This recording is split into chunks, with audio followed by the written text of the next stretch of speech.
تو پیاس کی شدت نے مجھے اتنا جھنجھوڑ رکھا کہ میں اسی وقت وہاں پر گر گئی۔ دوبارہ میں مشکل سے اٹھی، لیکن وہ چرواہا یہ سب منظر دیکھ رہا تھا۔ اس نے طنزیہ مسکراہٹ کے ساتھ کہا، جان بچانے کے لیے انسان کچھ بھی کر سکتا ہے، حتیٰ کہ مردار بھی کھا سکتا ہے، تو یہ تو اتنی بڑی بات نہیں ہے۔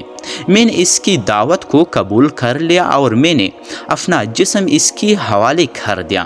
زندگی میں مجھے کسی نامحرم مرد نے نہیں چھوہا تھا۔ اتنی خوبصورت اور حسین و جمیل ہونے کے باوجود کبھی میں نے کسی مرد کی طرف نہیں دیکھا تھا، لیکن اپنی جان کی خاطر میں نے ایک عام سے چرواہے کے حوالے اپنا جسم کر دیا۔ اس نے تہلے سے ایک گیلن پانی نکالا اور مجھے دیا۔ میں نے پیٹ بھر کر پیا۔ اب مجھے لگا کہ میں زندہ ہوں، اور پھر وہ چرواہا مجھے نہر کے نیچے لے گیا اور اپنی ہوش مٹانے لگا۔ اب یہ کام شروع ہی ہوا تھا کہ ادھر سے ایک زمیندار کی 3 ملازم وہاں نکلے۔ انہوں نے ہمیں دیکھ لیا اور مجھے پکڑ کر قاضی کی عدالت میں لے گئے۔ میں نے ان کو کہا کہ جتنی میں قصوروار ہوں اتنا ہی یہ چرواہا ہے۔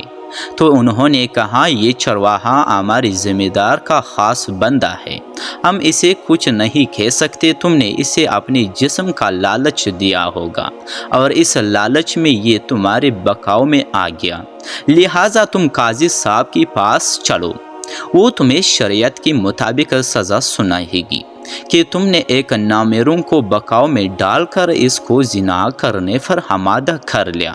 میں چیخ بھی رہی، چلاتی بھی رہی، لیکن میری کسی بات پر کسی نے اعتبار نہیں کیا۔ جب قاضی صاحب کو جا کر ان تینوں نوکروں نے ساری صورتحال بتائی تو قاضی صاحب نے بغیر تحقیق ان جھوٹے گواہوں کی بیانات کے مطابق مجھے سزا سنانے کا فیصلہ کیا۔ جب میں نے دل میں سوچا کہ اپنی جان بچانے کی خاطر میں نے عزت اپنی داہوں پر لگا دیا اور اب اپنی زندگی بھر کی عزت کو گنوانے کے بعد مجھے کچھ فائدہ نہ ہوا، اور حتیٰ کہ میں خود اور مصیبت میں پڑ گئی، مجھے اپنے سے زیادہ مجھے اپنی معذور باپ کا دکھ دکھائی دے رہا تھا۔ میں سوچ رہی تھی کہ اگر مجھے سزا ہو گئی تو میری بابا کا کیا ہوگا، جو اٹھ کر ایک گھونٹ پانی کا بھی نہیں پی سکتی، اس کی دیکھ بھال کون کرے گا۔ جب میں نے یہ سب سوچا تو اس وقت میری قدموں میں جان آ گئی، اور میں وہاں سے قاضی کی سپاہیوں سے ہاتھ چھڑوا کر وہاں سے بھاگ نکلی۔ اب قاضی کی سپاہی میرے پیچھے اور میں آگے آگے دوڑ رہی تھی۔ دوڑتے ہوئے مجھے سلطان صلاح الدین ایوبی رحمۃ اللہ علیہ کی سپاہیوں نے دیکھا، جنہوں نے مجھے پکڑ لیا اور پوچھا، ہے خاتون، تو ننگے سر کیوں بھاگ رہی تھی؟ تو میں نے ان کو ساری صورتحال سے آگاہ کیا۔ سلطان صلاح الدین ایوبی رحمۃ اللہ علیہ کی سپاہی سلطان کی طرح بہادر، ایماندار اور باکردار انسان تھے۔ انہوں نے کہا کہ اب ہم آپ کو سلطان صلاح الدین ایوبی رحمۃ اللہ علیہ یعنی کہ آپ نے سلطان معظم کی عدالت میں پیش کریں گے، اور وہ آپ کا فیصلہ کرے گا۔ سپاہیوں نے مجھے ایک ملزم بنا کر عدالت میں پیش کیا گیا۔ جب یہ بات سلطان صلاح الدین ایوبی رحمۃ اللہ علیہ کو اس لڑکی نے بتائی تو اب سلطان صلاح الدین ایوبی رحمۃ اللہ علیہ نے اس عدالت میں موجود مختلف قاضیوں سے کہا کہ اب آپ لوگوں کے علم کے مطابق اس عورت کا اب کیا فیصلہ ہونا چاہیے۔ تو تمام قاضیوں نے اپنی رائے دی۔ کسی نے کہا کہ گناہ تو بس گناہ ہوتا ہے اور گناہ کے بدلے میں صرف سزا ہوتی ہے۔ تو کسی نے کہا کہ یہ عورت بکریاں چرانے ہی کیوں گئی تھی، اس سے گھر میں ہی رہنا چاہیے تھا۔ تو کسی نے کچھ کہا تو کسی نے کچھ کہا۔ اب تمام قاضیوں کی بیانات سے سلطان معظم کو پتہ چل گیا کہ اس لڑکی کو سزا ہوگی، اور لڑکی خود ایک نامحرم مرد کے ساتھ اپنے گناہ کا اقرار بھی کر چکی تھی۔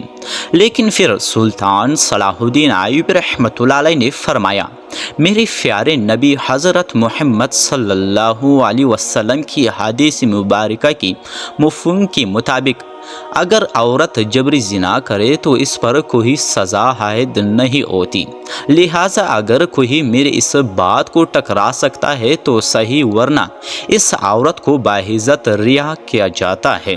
سینکڑوں میں بڑے مجمع میں کسی کے پاس کوئی دلیل نہیں تھی کہ اس عورت کے منہ سے گناہ کا اقرار کرنے کے باوجود اس کو سزا سنا سکے۔ اب سلطان صلاح الدین ایوبی رحمۃ اللہ علیہ نے اس عورت کو باعزت رہا کر دیا، اور سلطان صلاح الدین ایوبی نے حکم دیا کہ ابھی اور اسی وقت قاضی صاحب اور اس چرواہے کو پکڑ کر عدالت میں حاضر کیا جائے۔ محفل جاری رہی۔ سلطان صلاح الدین ایوبی رحمۃ اللہ علیہ کی سپاہی اس وقت ہی روانہ ہوئے اور قاضی صاحب اور چرواہے کو سلطان کے سامنے پیش کر دیا۔ اب سلطان صلاح الدین ایوبی رحمۃ اللہ علیہ نے اس چرواہے سے کہا کہ تم نے ایک گونڈ پانی کے بدلے میں جو مانگا، جو کہ تمہارا اپنا نہیں تھا، کیا تم نے اس پانی کے سکے ادا کیے تھے؟ اور اس کے بدلے تم نے ایک باکردار عورت کی عزت کو لوٹ لیا۔ اور پھر قاضی سے مخاطب ہوا کہ اتنا بڑا عہدہ جس مقصد کے لیے تمہیں دیا گیا تھا، کیا تم نے اس عہدے کی لالچ رکھی تھی؟ تو ان دونوں کے پاس کوئی جواب موجود نہیں تھا۔ اب سلطان صلاح الدین ایوبی رحمۃ اللہ علیہ نے بڑی عدالت میں ان دونوں کو سخت سے سخت سزا سنائی دی، اور پھر اعلان کیا کہ اگر کبھی بھی کوئی قاضی چاہے مدہی چھوٹا ہو یا بڑا، اگر انصاف پر مبنی فیصلہ نہ کرے اور امیر اور غریب میں فرق کرے تو اس کا انجام اس قاضی اور چرواہے کی طرح ہوگا۔